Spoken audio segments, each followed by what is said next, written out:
Assalamualaikum warahmatullahi wabarakatuh.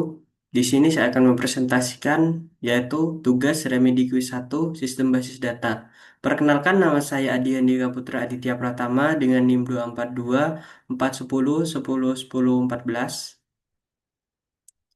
Langsung lanjut ke pembahasan soalnya. Yang pertama, di sini saya mendapatkan kode soal J. Untuk soal nomor satu yaitu perusahaan K memiliki total 50 karyawan. Setiap karyawan memiliki pengawas yang juga merupakan karyawan di perusahaan tersebut.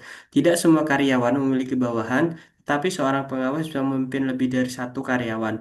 Masing-masing karyawan ditetapkan di satu divisi. Dan sebuah divisi bisa terdiri dari banyak karyawan. Setiap divisi dipimpin oleh seorang kepala divisi yang juga seorang karyawan yang bekerja mulai tanggal tertentu. Sebuah divisi dapat beroperasi di beberapa lokasi berbeda. Selain menjalankan tugas di divisinya, karyawan juga dapat terlibat dalam satu atau lebih kegiatan proyek. Setiap proyek dikelola oleh satu divisi, tetapi tidak semua divisi harus memiliki proyek. Satu divisi bisa mengelola banyak proyek, namun satu proyek hanya berada di bawah satu divisi. Setiap proyek bisa melibatkan banyak karyawan. Jadi dari berdasarkan studi kasus di atas, untuk soalnya sendiri yaitu identifikasilah entity dan atributnya. Yang kedua, tentukan relasi dan optionality antar entity. Yang ketiga, gambarkan IRD atau Entity Relationship Diagram lengkap dengan atribut dan relasi antar entity. Oke, lanjut untuk pembahasan soal yang pertama yaitu identifikasilah entity dan atributnya. Diketahui dari soal yaitu terdapat 5 entity yaitu karyawan, divisi, lokasi, proyek, dan pengawas. Untuk atributnya sendiri di karyawan yaitu ada ID karyawan, nama, tanggal mulai. Untuk di divisi yaitu ID divisi, nama divisi, ID kepala divisi, tanggal mulai kepemimpinan. Untuk di lokasi ada ID lokasi, nama lokasi, dan alamat. Untuk di proyek ada ID proyek, nama proyek, ID divisi, tanggal mulai, dan tanggal selesai. Yang terakhir yaitu pengawas, terdapat ID pengawas, ID karyawan yang diawasi, dan ID pengawas. Untuk relasi dan optionality-nya, yaitu karyawan dengan divisi.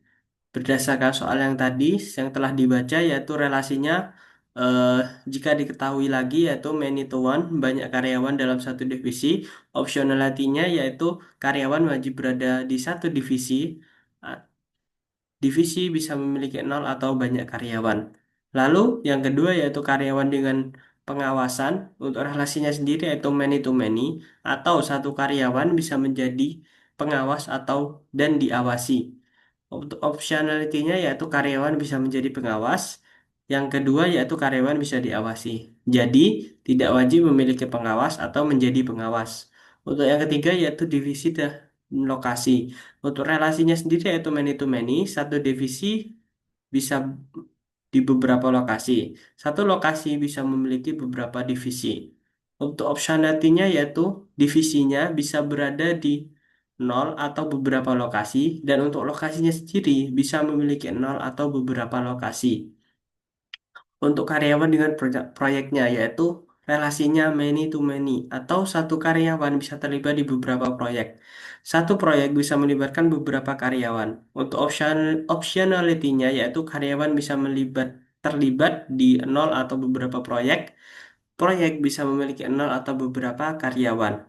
Untuk divisinya sendiri yaitu divisi dengan proyek yaitu relasi one to many.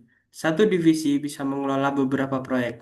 Optionality-nya yaitu divisi memiliki nol, divisi bisa memiliki nol atau beberapa proyek, dan setiap proyek wajib dikelola oleh satu divisi.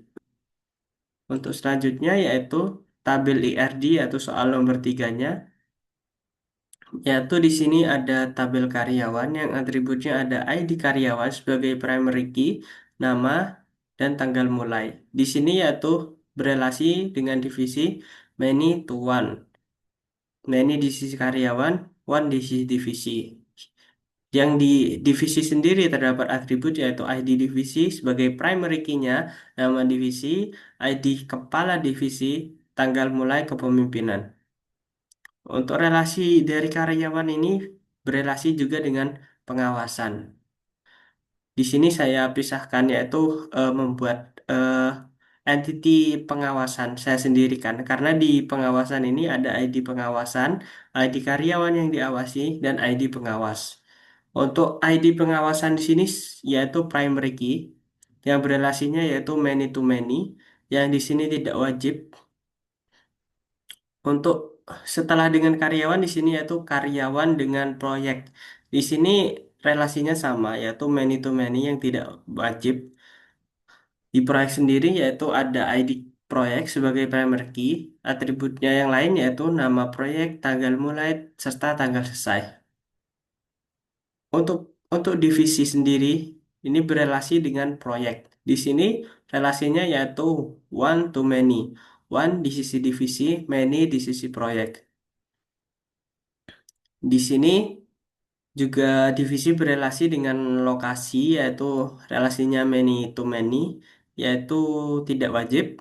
Untuk lokasinya sendiri yaitu ada atributnya yaitu ada ID lokasi, nama lokasi dan alamat. ID lokasi di sini sebagai primary key. Untuk selanjutnya yaitu soal nomor 2, sebuah koperasi B mencatat data perhitungan penghitungan saldo simpanan setiap nasabahnya dalam sebuah plat table dengan struktur seperti berikut. Ada nomor setoran 1, tanggal setoran 12/04/2025, nomor nasabah 1, nama Rahma, alamat Jalan Jawa nomor 8 Jember, teleponnya yaitu 081234567890.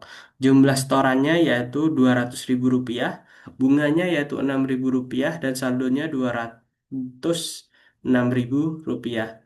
Untuk ketentuannya di sini yaitu besar bunga dapat berubah sewaktu-waktu tergantung kebijakan yang dibuat oleh pemilik saham koperasi tersebut terhadap jumlah setoran tabungan dalam penentuan bunga. Tapi, namun struktur tersebut masih belum terorganisasi dengan baik dan belum memenuhi prinsip-prinsip normalisasi.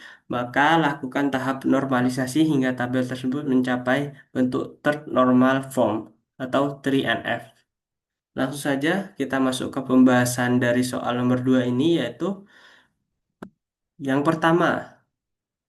Tahap pertama first normal form atau 1NF yaitu menghilangkan data berulang atau multi value.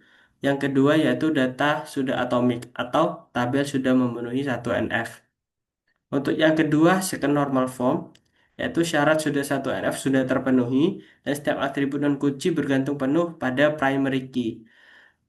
Yang kedua, ID tabel awal, atribut seperti nama, alamat, telepon hanya bergantung pada nomor nasabah bukan nomor setoran, maka harus dipisahkan menjadi beberapa tabel. Di sini dari tabel awal ini kita pisahkan menjadi tabel nasabah yang isi di tabel nasabah yaitu nomor nasabah sebagai primary key, satu, nama, Rahmah, alamat, dan telepon. Untuk ya, yang kedua ya tabel setoran. Di tabel setoran ini ada nomor setoran sebagai primary key, ada tanggal setoran, nomor nasabah sebagai foreign key, ada jumlah setoran, bunga, dan saldo. Selanjutnya, untuk tahap yang ketiga yaitu third normal form 3NF. Syaratnya sudah 2NF sudah terpenuhi atau sudah dilakukan yang tadi dan tidak ada atribut non kunci bergantung transitif pada primary key-nya. Di tabel setoran, bunga bergantung pada jumlah setoran. Saldo adalah hasil dari jumlah setoran plus bunga ditambah bunga, data turunan bukan data primer. Maka bunga dipindah ke tabel terpisah atau sesuai dengan aturan bunga koperasi tadi. Oh, di NF ini, di sini kita buat tabel lagi yaitu ada tabel setoran bunga yang isinya yaitu jumlah setoran sebagai primary key dan bunganya. Dan yang kedua yaitu ada tabel setoran sebagai final 3NF yaitu ada nomor setoran, primary key, tanggal setoran, nomor nasabah, foreign key, jumlah setoran.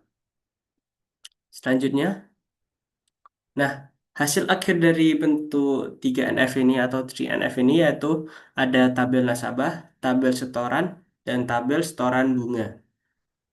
Untuk tabel nasabah sendiri yang sesuai dengan dilakukan oleh pada tahapan pertama tadi yaitu ada nomor nasabah, nama, alamat, dan telepon. Lalu ada tabel setoran, nomor setoran, tanggal setoran, nomor nasabah, dan jumlah setoran.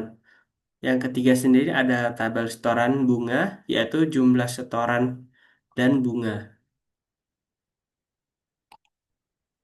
Sekian presentasi dari saya, kurang lebihnya mohon maaf apabila ada kesalahan kata. Saya akhiri, wassalamualaikum warahmatullahi wabarakatuh.